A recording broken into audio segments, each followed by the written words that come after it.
ایک دن عتبہ کہنے لگا ابو جہل سے اور دیگر لوگوں سے کہ بڑی ہو گئی لڑائی، بڑی ہو گئی بحث، اس طرح کرتا ہوں میں جا کے نہ تو محمد ابن عبداللہ صلی اللہ، میں جا کے بات کرتا ہوں حضور سے۔ عتبہ آ گیا، کہنے لگا میں مذاکرات کرتا ہوں۔ صاحب نے کہا چل تو سیانہ آدمی ہے، سمجھدار ہے، چلا جا۔ جا کے نہ تو وہی باتیں جو وہ ہمیشہ کرتے تھے، نبی کریم علیہ السلام سے کہنے لگا ہم سارے آپس میں ہیں، برادری ہے، قبیلہ ہے، ایک شہر ہے، پھر بھی لڑائیاں شروع ہو گئی ہیں۔ جو آپ کا کلمہ پڑھتے ہیں وہ الگ ہو گئے، جو ہمارے معاذ اللہ طریقے پہ ہیں وہ الگ ہیں، تو کوئی بات چیت نہ کر لیں بیٹھ کے۔ تو حضور نے فرمایا کرو نا۔ کہنے لگا اگر آپ سرداری چاہتے ہیں تو ہم دیتے ہیں، اور اگر آپ مال و دولت چاہتے ہیں تو معاذ اللہ ہم دیتے ہیں، جو آپ کہتے ہیں ہم کرتے ہیں۔ کسی طرح کا بھی آپ کا مطالبہ ہے تو ہم پورا کرنے کو تیار ہیں، تو آپ بتا دیں ہم وہ کر دیتے ہیں۔ وہ بڑی اس نے لمبی چوڑی تقریر کی، جتنی آفرے گنا سکتا تھا گنوائیں۔ کریم خاموش رہے۔ جب اس کی بات پوری ہو گئی تو حضور فرمانے لگے میں بھی کچھ بولوں؟ کہنے لگا بولیں۔ میرے نبی پاک نے قرآن پاک پڑھنا شروع کر دیے، چند آیتیں پڑھی، کھڑا تھا بیٹھ گیا، پھر اٹھ پڑا، کبھی ادھر جاتا ہے کبھی ادھر آتا ہے۔ حضور نے تلاوت ختم کی، کہا کوئی بات کرنی ہے؟ کہنے لگا نہیں مجھے اجازت دے دے۔ واپس گیا، جب گیا نا تو ابو جہل دور سے دیکھ کے کہنے لگا جو گیا تھا وہ تو عتبہ تھا، اور یہ جو آ رہا ہے یہ کوئی اور ہے، یہ کوئی اور ہے، یہ وہ نہیں ہے جو گیا تھا۔ واپس آیا تو کہا کیا طے ہوا؟ کہنے لگا یار طے کیا کرنا ہے، میں نے شاعر بھی دیکھے، کاہن بھی دیکھے، جادوگر بھی دیکھے، میں نے زمانہ گھوما ہے، اور جو قرآن وہ پڑھتے ہیں وہ بندے کا کلام نہیں، وہ رب کریم کا ہی کلام ہے، وہ اللہ کا کلام ہے۔ تم نہیں مقابلہ کر سکتے، تم باز آ جاؤ، وہ تمہارے بس کی بات نہیں۔ تیرے آگے ہیں یوں دبے لچے فصحا عرب کے بڑے بڑے، کوئی جان منہ میں زبان نہیں بلکہ جسم میں جان نہیں، اور کروں تیرے نام پہ جان فدا، نہ بس ایک جان دو جہاں فدا، میرا دو جہاں سے بھی نہیں جی بھرا، میں کروں کیا کروڑوں جہاں نہیں۔ اللہ تبارک و تعالیٰ نے انسانی زندگی میں تمام موسم رکھے ہیں، بچپن کا موسم، جوانی کی بہار، بڑھاپے کے اوقات، اپنوں کا ملنا، اپنوں کا بچھڑنا، شادیوں کی خوشیاں اور جنازوں کے غم، یہ سارا کچھ انسانی زندگی کا حصہ ہے۔ لیکن انسان چونکہ طبعی طور پر کمزور ہوتا ہے، اپنے مزاج کے لحاظ سے بہت ساری جگہوں پہ اس میں ضعف پایا جاتا ہے، تو یہ کرتا یہ ہے کہ جس تسلی کے ساتھ خوشی کو قبول کرتا ہے، اسی طرح کھلے دل کے ساتھ غم کو قبول نہیں کرتا۔ من چاہی زندگی گزارنا چاہتا ہے، حالانکہ من چاہی زندگی تکلیف کا باعث ہوتی ہے، رب چاہی زندگی انسان کو سکون عطا کرتی ہے۔ اللہ تعالیٰ نے انسان کے ساتھ آزمائشیں رکھی ہیں، جس طرح اللہ تعالیٰ کی طرف سے ملنے والی نعمتوں کو قبول کرتا ہے، اسی طرح اس کی طرف سے آنے والی آزمائشوں کو بھی کھلے دل سے اسے قبول کرنا چاہیے۔ اور یہ بات درست ہے کہ وما اصابکم من مصیبت فبما کسبت ایدیکم، انسان پر کچھ مصیبتیں وہ آتی ہیں جو اس کے ہاتھوں کے کسب کی وجہ سے آتی ہیں۔ بہت ساری قوموں پر عذاب اس لیے آئے کہ انہوں نے بعض گناہ کیے تھے، لیکن یہ یاد رکھیے گا کہ عذاب ہمیشہ گناہوں کی وجہ سے نہیں آتے، تکلیفیں ہمیشہ گناہوں کی وجہ سے نہیں آتی۔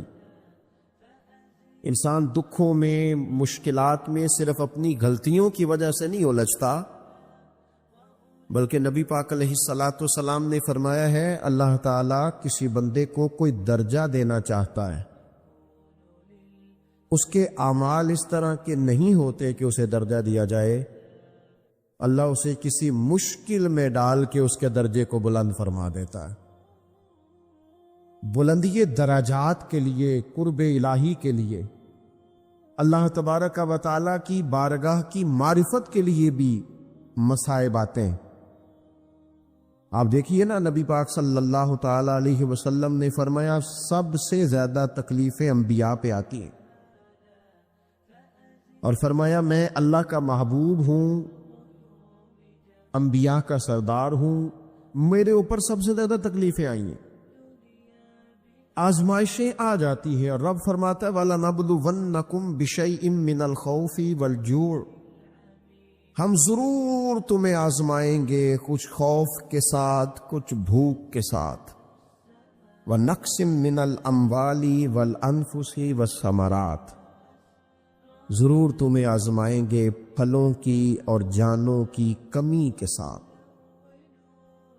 اگر تم اس میں ثابت قدم رہے، شکوے نہ کیے، اپنے رب کی رضا پہ تم راضی رہے، تو وَبَشِّرِ الصَّابِرِينَ، اے محبوب پھر جو میری رضا پہ صبر کریں انہیں میری جنت کی خوشخبری بھی عطا فرما دے۔ ہم تمہیں ضرور آزمائیں گے، خوف بھی، بھوک بھی، مالوں اور جانوں کی کمی بھی۔ مومن کی یہ شان ہوتی ہے کہ وہ کسی بھی موقع پر اپنے رب سے شکوہ نہیں کرتا، کسی بھی حال میں اپنے رب کی شکایت نہیں کرتا۔ نبی کریم علیہ الصلاۃ والسلام نے فرمایا اگر اللہ تعالیٰ کسی بندے کو بیمار کرے اور پھر اس بیماری پر وہ صبر کرے اور آنے والوں سے رب کا شکوہ نہ کرے، تو فرمایا اللہ تعالیٰ نے جو گوشت اسے دیا ہوتا ہے اس سے بہتر گوشت اللہ اسے عطا کر دیتا ہے۔ اگر اللہ تعالیٰ کی حکمت غالب ہو اور تقاضا اس بیماری میں اس بندے کے انتقال کے کر جانے کا ہو، تو فرمایا پھر اللہ تعالیٰ اسے شہادت کا درجہ عطا فرما دیتا۔ آزمائشیں آ جاتی ہیں، انسان پر مصائب آ جاتے ہیں، دکھ آ جاتے ہیں، تکلیفوں کا سامنا بندے کو کرنا پڑ جاتا ہے۔ اب یہ کہ اس میں اپنے دل کو، اپنی روح کو قرار دیا جائے، اپنے آپ کو اللہ کی رضا پہ کھڑا کیا جائے اور ان حوادث کا مقابلہ کیا جائے، ان چیزوں کو دیکھا جائے اور یہ غور کیا جائے کہ میرا رب اگر اسی بات میں راضی ہے تو یقیناً اس میں اللہ کی کوئی خاص حکمت ہوگی۔ قحط حضرت عمر کے زمانے میں بھی آ گیا تھا، بڑی مشکلات کا سامنا کرنا پڑا۔ تو ان مصائب میں انسان کو تھوڑا سا پہلے تو ہمت کرنی ہے، پھر اس میں کرنے کا جو کام ہے وہ یہ ہے کہ سب سے پہلا کام تو یہ ہے کہ اپنے رب کی بارگاہ میں کھل کے دعا مانگی جائے، اللہ تبارک و تعالیٰ کے حضور التجائیں کی جائیں، دعائیں کی جائیں، رب کریم کو منایا جائے۔ حضرت عمر فاروق رضی اللہ تعالیٰ عنہ کے زمانے میں جب قحط آیا تھا تو حضرت عمر نبی پاک علیہ السلام کے چچا کو حضرت عباس رضی اللہ تعالیٰ عنہ کو لے کے میدان میں نکلے تھے، اور کیا خوبصورت لفظ انہوں نے ترتیب دیے تھے، عرض کرتے تھے مالک پہلے ہم تیری بارگاہ میں محبوب پاک کو لے کے آیا کرتے تھے، آج محبوب نے ظاہری وصال کیا ہے تو تیرے محبوب کے چچا کو لے کے آئے ہیں، تو اے اللہ تو مہربانی فرما اپنے محبوب کے چچا کا صدقہ ہمیں بارش عطا فرما۔ تو بس حضرت عمر نے وہ دعا مانگی، حضرت عباس کو وسیلہ بنایا تو اللہ نے بارش عطا فرما دی۔ اچھا، پھر یہ دونوں چیزیں ہمیں حدیث صحیح میں ملتی ہیں۔ ایک نوجوان نے، ایک شخص نے آ کے حضور کی بارگاہ میں عرض کی یا رسول اللہ بارش نہیں ہوتی، دعا کر دیں، تو نبی پاک نے ہاتھ اٹھائے دعا کے لیے، اتنے ہاتھ بلند کیے کہ بغلوں کی سفیدی نظر آنے لگی۔ وہ کہتے ابھی محبوب کے دستے مبارک پوری طرح چہرے پر پھرے نہیں تھے کہ اللہ نے بارش عطا کر دی۔ پھر پورا ہفتہ بارش ہوتی رہی تو لوگوں کو اب بارش کی کثرت کی وجہ سے بعض مسائل بننے لگے تو وہ پھر حاضر ہوئے، عرض کی یا رسول اللہ دعا فرما دیں، اب تو کچھ مشکلات بڑھنے لگی ہے۔ تو حضور نے پھر ہاتھ اٹھائے، کہے اللہ اپنا فضل نصیب فرما، مہربانی فرما، کبھی بارش کی ضرورت ہوتی ہے اور کبھی بارشوں کا کثرت سے ہونا وہ تکلیف کا باعث ہو جاتا ہے بعض جگہوں پر۔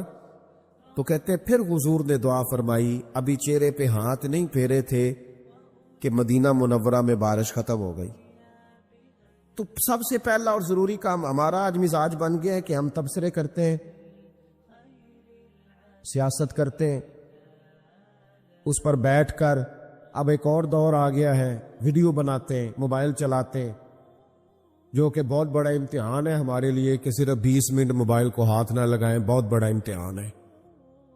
ہو سکتا ہے بہت سارے لوگ بڑی تکلیف میں آ جائیں کہ پورے 20 منٹ گزر گئے، اس پہ ویڈیو بنائیں گے، اس پہ کومنٹس کریں گے، اس پہ یہ کام ہم کرتے ہیں۔ حالانکہ اگر کوئی ایسی مشکل آ جائے تو شریعت نے ہمیں یہ سبق دیا کہ پہلے دعا،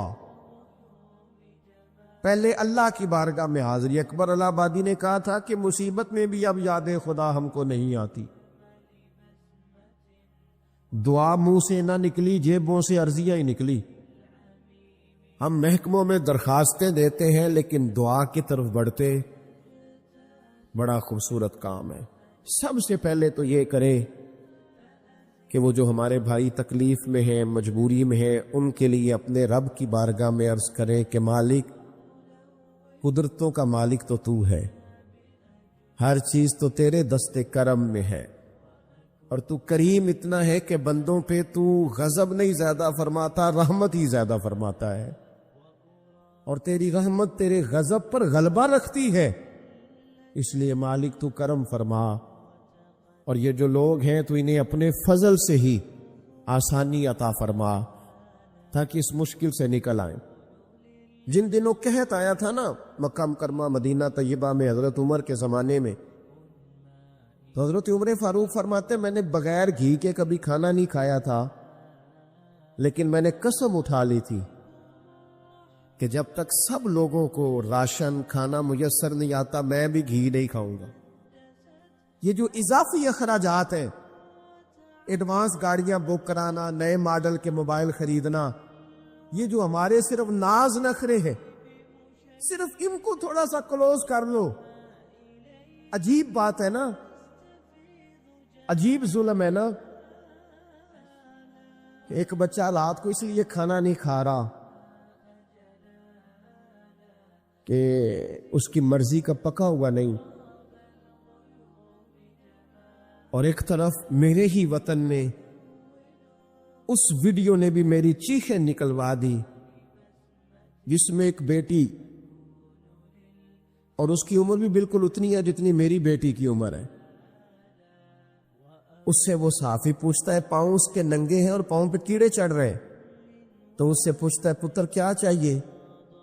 وہ کہتی ہے صرف روٹی کھانی ہے، کوئی مطالبہ نہیں، کوئی مطالبہ نہیں، روٹی دا دکھ نہ پوچھو، یہ روٹی بندہ کھا جا دیجیے، روٹی بندہ کھا جاتی۔ اللہ کریم نے فرمایا وَتَعَاوَنُوا عَلَى الْبِرِّ وَالتَّقْوَىٰ، جب تقوی اور پرہیزگاری کا معاملہ ہو تو ایک دوسرے کے ساتھ تعاون کرو، ایک دوسرے کے ساتھ تعاون کرو، ایک دوسرے کا آگے بڑھ کے بازو تھامو، خیر کے کاموں میں ایک دوسرے کی مدد کرو، آگے نکلو۔ ہو جاتا ہے کبھی کبھی ایسا کہ ایک بھائی کے پاس بہت زیادہ مال ہوتا ہے، دوسرے کے پاس کم ہوتا ہے، اور نبی پاک صلی اللہ تعالی علیہ وسلم نے ارشاد فرمایا کہ یاد رکھنا اللہ تبارک و تعالی اتنی دیر تک تمہاری مدد کرتا ہے جب تک تم اپنے بھائی کی مدد کرتے رہتے ہو، اللہ تمہارا مددگار رہتا ہے۔ دیکھیے حضرت سیدنا آدم علی نبینا علیہ الصلاۃ والسلام سے ایک خطائے اجتہادی ہو گئی، اللہ تبارک و تعالی ایک درخت کے پاس جانے سے منع کیا تھا، لیکن مشیت ایزوی کے حضرت آدم وہاں چلے گئے۔ اور پھر جب انہیں محسوس ہوا نا کہ میرا رب ناراض ہو گیا ہے اور وہ زمین پہ تشریف لے آئے، تو 300 سال انہوں نے رو کے گزارے۔ یہاں تو خشک ہو گئی ہیں لوگوں کی آنکھیں۔ اب بھی لوگ ٹی وی کی خبروں پر زیادہ توجہ دیتے ہیں، لوگ ظاہری اسباب پر زیادہ نظر رکھتے ہیں۔ 300 سال جناب آدم علیہ السلام نے رو کے گزار دیے، 300 سال۔ اور پھر دونوں نے، قرآن مجید فرماتا ہے کہ دونوں نے، جناب آدم نے، حضرت حوا نے کہا وقالا، دونوں نے کہا ربنا ظلمنا انفسنا، اے اللہ ہم نے خود ہی اپنا برا کیا، وَإِن لَّمْ تَغْفِرْ لَنَا، اگر تو نے ہمیں معاف نہ کیا، لَنَكُونَنَّ مِنَ الْخَاسِرِينَ، تو اللہ ہم نقصان اٹھانے والوں میں سے ہو جائیں گے۔ اللہ کو منایا، اس کی بارگاہ میں آہوزاری کی، گڑ گڑائے، عرض گزار ہوئے، ربنا ظلمنا انفسنا، اے اللہ ہم نے خود ہی اپنا برا کیا ہے، وَإِن لَّمْ تَغْفِرْ لَنَا، اگر تو نے ہماری بخشش نہ کی، وَتَرْحَمْنَا، اور تو نے ہمارے اوپر رحم نہ کیا، لَنَكُونَنَّ مِنَ الْخَاسِرِينَ، تو ہم نقصان اٹھانے والوں میں سے ہو جائیں۔ اللہ تو ہمارے اوپر رحم فرما، ہم پر فضل فرما، ہمارے لیے آسانی فرما۔ تو جب یہ جملے آپ نے ادا کیے تو پھر اللہ تبارک و تعالیٰ نے ان پر اتنا فضل فرمایا کہ مالک کریم نے اپنی ساری رحمتوں، برکتوں، نوازشوں سے انہیں مالا مال فرما دی۔ تو پہلے تو بات یہ ہے کہ احساس ندامت ہو، پھر اس کے بعد رب کریم کو منانے کی خواہش ہو، بے رخی کا مظاہرہ، اور اسی طرح کھیلتے رہنا اور اسی طرح روٹین کے کاموں میں لگے رہنا، بلکہ پہلے سے زیادہ ان چیزوں پہ توجہ کرنا جن پر پہلے کام کی جاتی، فضولیات کو اپنے معاملات کا حصہ بنا لینا، لوڈو پہلے سے زیادہ کھیلی جانا، شطرنج کی بازیاں لگنا، اور فلموں اور ڈراموں پر توجہ بڑھا لینا، گیمیں کھیلنے لگنا، بجائے اس کے کہ اللہ نے اوقات دیے ہیں تو اس میں رب کو منایا جائے اس کی بارگاہ میں۔ لیکن وہ اس طرح جیسے شکاوت بڑھتی ہے، جیسے ہمیں احساس ختم ہو گیا، جیسے ہماری طبیعت کے اندر اب وہ والی بات نہیں رہی جو کہ ہونا چاہیے تھی۔ تو اللہ کریم کی بارگاہ میں عرض کیا جائے، رب کریم کی حضور ناز یہ گزارش کی جائے اور اسے منایا جائے۔ سورۃ المومنون کو دیکھیے تو اللہ تبارک و تعالیٰ نے ارشاد فرمایا، دیکھیے ذرا قرآن مجید کا انداز، فرمایا وَقُلْ رَبِّ اغْفِرْ وَارْحَمْ، کہا اے محبوب آپ فرمائیے، آپ مجھ سے کہیے، رب اغفر، یا اللہ تو معاف فرما دے، یا اللہ تو اپنے بندوں کو معاف فرما دے، ورحم، اور اللہ تو رحم فرما۔ اور محبوب آپ یہ کہیے کہ وانت خیر الراحمین، اے اللہ تو سب سے بڑھ کر رحم فرمانے والا۔ اے محبوب آپ یہ کہیے، یہ دیکھیے انداز، اللہ تو نے معاف کرنا ہے تو کر دے، فرمایا نہیں میرے حبیب پہلے کہیں گے، حضور فرمائیں گے، میں اپنے محبوب کی زبان اطہر سے اس بات کو سننا محبوب رکھتا ہوں۔ میرے محبوب کریم علیہ السلام فرمائیں گے وَقُلْ رَبِّ اغْفِرْ وَارْحَمْ وَأَنْتَ خَيْرُ الرَّاحِمِينَ، اے محبوب آپ مجھے کہیے کہ اللہ تو بخش دے، رحم فرما، اور تو سب سے بڑھ کر رحم کرنے والا ہے، کوئی آنکھو شاید من جاوے تے میرا کم تتڑی دا بن جاوے۔ اے محبوب آپ کہیے کہ اے اللہ تو رحم فرما، تو کرم فرما، اور تو سب سے بڑھ کر رحم کرنے والا۔ نبی پاک صلی اللہ علیہ وسلم نے نا ہماری توجہ دلائی، حضور صلی اللہ علیہ وسلم نے فرمایا بے توجہی کے ساتھ، ادھر ادھر خیالات کر کے رب سے نہ مانگا کرو، تردد کے ساتھ، بے یقینی کے ساتھ نہ مانگا کرو، بلکہ رسول کریم صلی اللہ علیہ وسلم نے فرمایا، یہ حدیث پاک مسلم شریف میں موجود ہے، حضور فرمانے لگے جب رب سے مانگو نا تو اصرار کر کے مانگو، جب رب سے مانگو تو اصرار کر کے، بچہ ناز دکھا رہا ہے اصرار کر رہا، اللہ سے مانگو تو اصرار کر کے مانگو، اور فرمایا رغبت کے ساتھ مانگو۔ کیا خوبصورت لفظ ہے حدیث کے، حضور فرمانے لگے اصرار کر کے مانگو، رغبت کر کے مانگو، رب کے لیے کوئی چیز دینا مشکل تو نہیں ہے نا، اس کے لیے کوئی مشکل ہے تمہیں عطا کرنا؟ تو رغبت کر کے اللہ سے سوال کرو، اسے مناؤ۔ اور خود نبی پاک صلی اللہ علیہ وسلم کا حال یہ تھا، حضرت عائشہ صدیقہ رضی اللہ تعالیٰ عنہ فرمانے لگی کہ نبی پاک دعا رسول اللہ صلی اللہ علیہ وسلم، یہ لفظ ہیں حضرت عائشہ کے، اللہ اکبر، ذرا ان میں ڈوب کر دیکھیے گا، ذرا ان لفظوں میں کھو کر دیکھیے گا ام المومنین کیا فرماتی ہیں۔ حضرت عائشہ صدیقہ فرماتی ہیں، یہ بھی مسلم میں موجود ہے، کہتی ہیں دعا رسول اللہ، کہتے ہیں نبی پاک نے دعا مانگی، حضور نے دعا مانگی۔ سبحان اللہ، کیا لفظ ہیں، کیا وجد آفرین جملے، کہتے ہیں دعا رسول اللہ، نبی پاک نے دعا مانگی، ثم دعا، دعا مانگ کر حضور پھر دعا مانگنے لگے۔ حضور نے دعا مانگی اور دعا مانگ کر حضور پھر دعا مانگنے لگے، اور ثم دعا رسول اللہ، تیسری دفعہ فرماتی ہے، کہتی ہیں حضور نے دعا مانگی اور دعا مانگ کر پھر دعا مانگنے لگے، یعنی حضور نے دعا مانگی اور پھر دعا مانگی، اور دعا ختم ہو گئی تو تیسری دفعہ پھر دعا مانگی، یعنی حضور نے مانگا۔ کیا کہا حضرت نے، فرمانے لگے مانگیں گے مانگے جائیں گے، منہ مانگی پائیں گے، سرکار میں نہ لا ہے نہ حاجت اگر کی ہے، مانگیں گے مانگے جائیں گے، منہ مانگی پائیں گے۔ حضور نے دعا مانگی اور دعا مانگ کر پھر دعا مانگی، اور دعا مانگ کر پھر دعا مانگی۔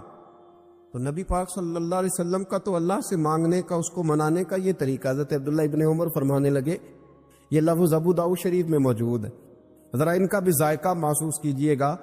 حضرت سیدنا عبداللہ ابن عمر فرماتے ہیں، میں حضور کی مجلس میں حاضر تھا، حضور مانگنے لگے اللہ سے، حضور اللہ سے مانگنے لگے۔ میں تو کئی دفعہ یہ دعا بھی مانگنے لگ جاتا ہوں کہ اللہ تو ان دعاؤں کی طرف تو دیکھ جو تیرے رسول نے ہمارے لیے مانگی۔ اللہ تو ہمیں تو نہیں نا مانگنا آتا، نہیں طریقہ آتا، نہیں سلیقہ آتا، نہیں انداز آتا، ہم تو بے توجہ سے لوگ ہیں، بیٹھنے کا ڈھب نہیں آتا ہمیں تو ہاتھ اٹھانے کا سلیقہ نہیں آتا، ہم تو وضو کرنے کے اس طریقے سے آشنا نہیں، پر اللہ تیرے محبوب نے تو خوب مانگا ہے نا تجھ سے، تیرے پیارے حبیب علیہ السلام نے تو تجھے منایا ہے نا ہمارے حق میں، تو اللہ تو ان دعاؤں کی طرف تو دیکھ۔ حضرت عبداللہ ابن عمر رضی اللہ تعالیٰ عنہ فرماتے ہیں، میں حضور کی مجلس مبارکہ میں بیٹھا تھا، ابو داؤد شریف میں موجود ہے، کہتے ہیں حضور دعا مانگ رہے تھے۔ دعا کیا تھی؟ دعا حضور یہ مانگ رہے تھے، رب اغفر لی، یا اللہ ہمیں بخش دے، وتب علی، اللہ ہماری توبہ قبول فرما، انک انت التواب الرحیم، بے شک تو توبہ قبول کرنے والا اور رحم کرنے والا۔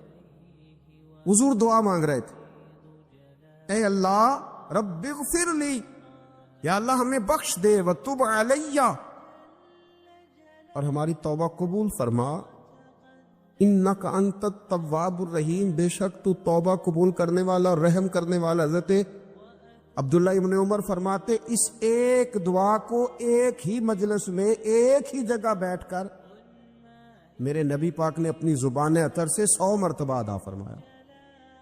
100 مرتبہ حضور نے یہ لفظ کہے، رب اغفر لی وتب علی، رب اغفر لی وتب علی، رب اغفر لی، اے اللہ بخش دے، رحم فرما، وتب علی، بس قبول کر لے نا اب ہماری توبہ، انک انت التواب الرحیم، بے شک تو توبہ قبول کر لیا کرتا ہے، تو رحم فرمایا کرتا ہے۔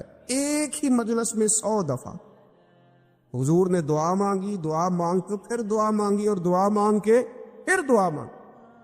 اللہ کو منایا میرے رسول پاک، حضور نے ہمیں بتلایا، اسے مناؤ، اس کی بارگاہ عالی مرتبت میں جھکو، اور حضور نے خود بھی یہ طریقہ ہمارے سامنے بطور سنت کے چھوڑا، اور پھر نبی پاک صلی اللہ علیہ وسلم نے آگے بڑھ کے ہمیں کچھ اور باتیں بھی ارشاد فرمائی۔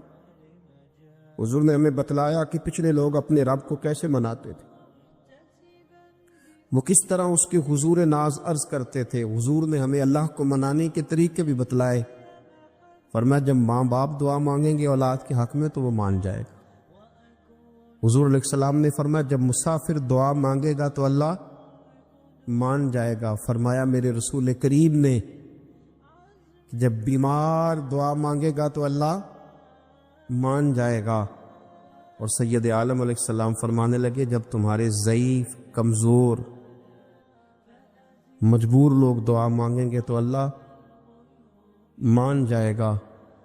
اور حضور نے فرمایا جب تم فرض ادا کر کے دعا مانگو گے تو اللہ مان جائے گا۔ اور میرے محبوب نے فرمایا جب پچھلی رات اٹھ کے تم اس کے حضور عرض کرو گے تو وہ تمہاری دعاؤں کو قبول کر لے گا، وہ تم مان جائے گا۔ اور حضور نے ہمیں دن بتائے، فرمایا جمعے والے دن مانگنا مان جائے گا، شب قدر کو مانگ لینا مان جائے گا، شب برات میں دعائیں کرنا وہ مان جائے گا، رمضان کی راتوں میں مانگنا مان جائے گا، قرآن پاک کے ختم کے موقع پر دعا کرنا مان جائے گا۔ طریقے بتلائے۔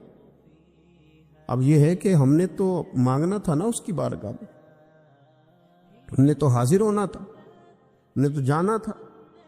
اب ہم نے آگے بڑھنا ہے، اس کے حضور عرض کرنا ہے۔ حضور نے ہمیں بتلایا کہ مومن متقی ہوتا ہے نا، پرہیزگار ہوتا ہے،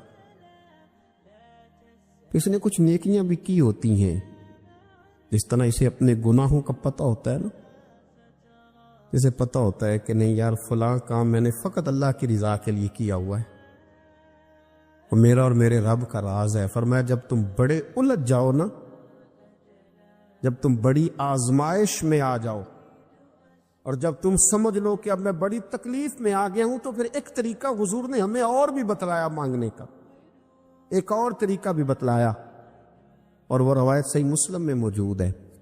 راوی حضرت عبداللہ ابن عمر رضی اللہ تعالیٰ عنہ، حضور فرماتے ہیں 3 لوگ سفر کر رہے تھے۔ یہ آپ اندازہ فرمائیے صحیح مسلم کی حدیث ہے، ذرا حضور کے سمجھانے کا ایک یہ رنگ بھی ہے اللہ کو منانے کا، ایک یہ انداز بھی ہے اس کی بارگاہ میں گزارشات پیش کرنے کا، یہ بھی ایک طریقہ حضور نے ہمیں بتلایا۔ اگرچہ اپنی نیکیوں کو چھپانا چاہیے، نیکیاں جو چھپی ہوئی ہوتی ہیں وہ قیمتی ہوتی ہیں، وہ قیمتی چیزیں ہوتی ہیں جو لوگوں نے چھپا کر کے رکھی ہوتی ہیں۔ حضرت عبداللہ ابن عمر فرمانے لگے کہ نبی پاک صلی اللہ علیہ وسلم فرماتے ہیں 3 لوگ سفر کر رہے تھے، رستے میں طوفان آ گیا، تیز بارش شروع ہو گئی، تو حضور فرماتے ہیں وہ تینوں بارش سے بچنے کے لیے ایک غار میں چھپ گئے۔ ان کو پتہ ہے پرانے زمانے کے اندر غاریں ہوتی تھیں، اور لوگ جب سفر کرتے تھے لمبے تو پتھروں اور پہاڑوں کے بیچ میں سے سفر کرتے تھے، وہ غار کے اندر چلے گئے۔ اب چونکہ طوفان بہت زیادہ تھا، جب وہ غار کے اندر چلے گئے تو اللہ کے پیارے حبیب صلی اللہ علیہ وسلم فرماتے ہیں پتھر اوپر سے لڑکتا ہوا آیا اور غار کے منہ کے آگے آ کے اس نے غار کو بند کر دیا۔ اب اتنا تیز اور اس مضبوطی کے ساتھ وہ پتھر لگا اور اتنا صحیح فٹ ہوا کہ اندر روشنی آنی بھی ختم ہو گئی۔ اب 3 لوگ ہیں، تھوڑی دیر تو وہ پریشان رہے کہ شاید اب کبھی بچ نہیں سکیں گے، شاید چاروں جانب اندھیرا ہی ہے اور اندھیرا ہی رہے گا، شاید یہاں سے نکلنے کے لیے اب ہمیں کوئی رستہ میسر نہیں آئے گا۔ وہ پہلے تو پریشان ہوئے، پھر کہنے لگے یار اس طرح کرو، ذرا غور کیجئے گا میری بات پہ۔ فرمایا اس طرح کرو، اگر کوئی زندگی میں نیکی کی ہے نا تو ذرا اس نیکی کو یاد تو کرو، اور یاد کر کے اس مالک کے حضور عرض تو کرو، وہ کریم ہے، کوئی آنکھو شاید من جاوے تے گل کم تتڑی دا بن جاوے، عرض تو کرو۔ ان میں سے یہ آپ اندازہ فرمائیے، یہ بات بیان کون کر رہا ہے؟ یہ مدینے والے رسول بیان کر رہے ہیں، یہ نبی پاک علیہ السلام نے بیان فرمایا، یہ وہ کہانی ہے جو ہمیں ہمارے نبی پاک نے سنائی، رسول کریم علیہ السلام نے ہمیں بتلائی، یہ داستان محبت۔ حضور فرمانے لگے ایک نے ان میں سے ہاتھ اٹھائے اور اس نے انداز کیا چھیڑا، عرض کرنے لگا اللہ تو جانتا ہے نا میں نے بکریاں رکھی ہیں، میں غریب ہوں، مزدور ہوں، اور مالک تو یہ بھی جانتا ہے کہ میرے بچے بھی ہیں، بیوی بھی ہے، اور میں جب بھی گھر لوٹا ہوں تو دودھ میں نے بچوں اور بیوی کو پہلے نہیں دیا، بوڑھے ماں باپ کو پہلے دیا۔ اللہ میں نے ان کے ساتھ ہمیشہ کرم کے بازو کھول کر معاملہ کیا. وہ غار میں تنہا بیٹھے ہیں اور اپنے مالک کو منا رہے ہیں. عرض کرتے ہیں اللہ تجھے یاد ہے نا ایک رات جب میں بڑی دیر سے لوٹا تھا, لکڑیاں کاٹتے درخت تلاش کرتے مجھے دیر ہو گئی, میں دیر سے لوٹا تھا, نیت یہ کر رکھی تھی کہ دودھ سب سے پہلے ماں باپ کو پلاؤں گا. مالک جب میں لوٹا تو وہ بوڑھے تھک کر کے سو گئے تھے. میری بیوی نے مجھے کہا کہ بچوں کو پلا دو, وہ سو گئے. تو میں نے کہا نہیں, میرے ذمے ہے ان بوڑھوں کے دل کو ٹھنڈا کرنا, ان سے پیار کرنا. اللہ بیوی مانگتی رہی, بچے طلب کرتے رہے, میرے ٹانگوں میں گھومتے رہے, بار بار آتے رہے, اور میں نے دودھ نہیں پلایا. اے مالک فجر ہو گئی, آفتاب طلوع ہونے کا وقت آ گیا, پر میں نے ماں باپ کے بیدار ہونے کا انتظار کیا. اے اللہ, وہ جب اٹھے تو ان کی آنکھوں میں جو میرے لیے دعا تھی اور ان کے سینوں میں جو میرے لیے کرم تھا, اگر تیری بارگاہ میں وہ نیکی قبول ہے تو مالک پھر رحم فرما, میں اس مشکل سے آسانی عطا فرما. سنو سنو, رسول کریم صلی اللہ علیہ وسلم فرماتے ہیں کہ اس بندے کی دعا مکمل ہوئی تو پتھر تھوڑا سا سرک گیا, اور اتنا سرکا کہ آسمان نظر آنے لگا. جس نے ماں باپ کو منایا ہے, ان سے پیار کیا ہے, پھر یہی بات وسیلہ بن جائے گی رب کے ماننے کا. پھر یہ وسیلہ بنے گی, اللہ اس سے مان جائے گا. پھر رسول کریم صلی اللہ علیہ وسلم فرمانے لگے, دوسرا بولا اور عرض کرنے لگا کہ اے اللہ, تو جانتا ہے مجھے اپنے چچا کی بیٹی بھانے لگی تھی, میں اس کی طرف رغبت کرنے لگا تھا, اور میں نے جب اس سے جا کے ارادہ کیا کہ میں تیرا طالب ہوں, تو اس نے مجھے کہا کہ پہلے 100 دینار لاؤ.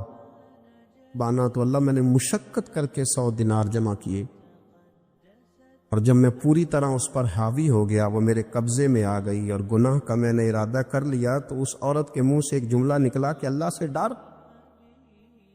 اے مالک, وہ میرے قبضے میں تھی. اے اللہ, میں گناہ پر قادر تھا, میں چاہتا تو گناہ کر لیتا, لیکن جب اس نے تیرا نام لے کے کہا نا کہ اللہ سے ڈر, اللہ میں ڈر گیا, میں اسے چھوڑ کے آ گیا. اگر تجھے یہ بات پسند ہے تو پھر نکال دینا اس مشکل سے, پھر کر دینا کرم.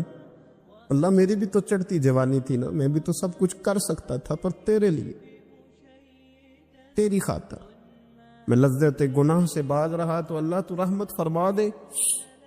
حضور فرماتے اس کی دعا مکمل ہوئی تھی کہ پتھر تھوڑا اور سرک گیا. پھر تیسرا بولا, اور اس نے بول کے کہا, اے اللہ, ایک مزدور کو, ایک دیہڑی دار کو, ایک غریب کو میں نے کام پہ رکھا ہوا تھا, یہ تیرا اور میرا راز ہے اللہ. وہ مزدور, وہ دیہڑی دار میرے پاس کام پہ لگا تھا, کچھ چاول میں نے اس کی اجرت مقرر کر دی کہ تو کام مکمل کرے گا تو میں تجھے دوں گا. وہ جب اجرت لینے کا وقت آیا تو وہ بگڑ کر ناراض ہو کر چلا گیا. میں اسے ڈھونڈتا رہا, وہ مجھے ملا نہیں. میں نے اس کے چاولوں کی قیمت کاروبار میں انویسٹ کر دی, اس کا تھوڑا سا سرمایہ, پر میں نے کھایا نہیں. پھر وہ اس سے میں کاروبار کرتا رہا, اور اتنا کاروبار کیا کہ بہت ساری گائیں اور ان کے چرواہے تیار ہو گئے. وہ سالوں کے بعد لوٹا, میں نے اس غریب کا مال کھایا نہیں بلکہ بڑھایا, محفوظ کر کے رکھا. وہ سالوں کے بعد لوٹا اور کہنے لگا میرا مال. تو میں نے کہا وہ ساری گائیں تیری ہے, وہ چرواہا تیرا ہے, یہ سارا کچھ تیرا ہے. وہ کہنے لگا تو مجھ سے مذاق کرتا ہے, میں غریب کہاں اور گاؤں اتنی بڑی گائیں کہاں, تو مذاق کرتا ہے. تو میں نے کہا مذاق نہیں, میں نے اپنے رب سے ڈر کے تیرے مال کی حفاظت کی, یہ تیرا ہے. اے اللہ, میں کھا بھی تو سکتا تھا نا, پر تجھ سے ڈر کر میں نے وہ سارا محفوظ رکھا. اللہ, اگر تجھے میری یہ ادا پسند ہے تو پھر آج مان جانا, آج راضی ہو جا. اللہ کے رسول فرماتے ہیں اس کی دعا مکمل ہوئی تھی کہ پتھر لڑکا اور ان کے لیے رستہ بن گیا. وہ باہر آ گئے تو حضور نے ہمیں بتلایا کہ وہ تمہاری نیکیاں جو چھپی ہوئی ہیں, وہ تمہاری نیکیاں جو تم نے خالص اللہ کی رضا کے لیے کی ہیں, ان نیکیوں, ان اعمال کا وسیلہ بھی تمہارے رب کے ماننے کا ذریعہ بن جائے گا. اس کو منایا جائے، اس کے حضور حاضری دی جائے، اس سے بخشش کا سوال کیا جائے۔